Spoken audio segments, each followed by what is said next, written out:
ఎంత కష్టపడి చదివి కలెక్టర్ అయినా పోలీస్ పేపర్ అయినా కూడా చదువురాని ఏవురాని ఏలి ముద్రల బాపతో రాజకీయం లీడర్లు చెప్పిన మాటలే ఈనాలనట. ఇప్పుడు ఈ ముచ్చట ఎవరన్నారంటారా? ఎవరో కాదు, గుళ్ళు గోపురాల మంత్రికం అడవుల మంత్రి కొండా సురేఖ మేడమే అంటున్నది ఈనుండ్రి. అమ్మా సురేఖ మేడం, ఇక సురువు చేయండి మీ ముచ్చట.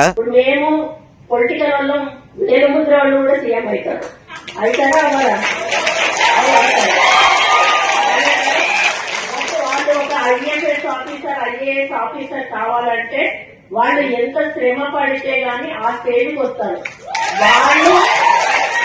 వాళ్ళు మా ముందు నిల్చొని నేను చెప్పింది వాళ్ళు వినాలి. ఈయనరా ఏమంటుందో ఇక మస్తుగానే అన్నది మొత్తం ముచ్చటి నుండి. రాజ్యాంగం రాసింది, అది మనం ఏం చెయ్యలేము. దీన్ని విమర్శగా తీసుకోవద్దు దయచేసి. దీన్ని ఎక్స్పోజ్ కూడా చేయొద్దు. నా మనసులో ఉన్న అభిప్రాయాన్ని నేను చెప్తా ఉన్నాను. అమ్మా మంత్రి మేడం, మరి మీరేమన్నా కామన్ పబ్లిక్ మేడము?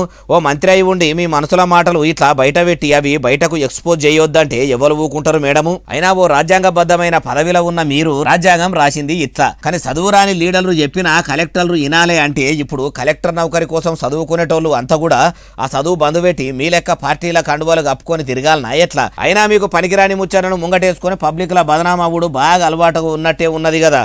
ఎందుకు మేడం ఉన్నతావులో ఉండారంటుర్రు ఈ ముచ్చటిన్నోళ్ళు.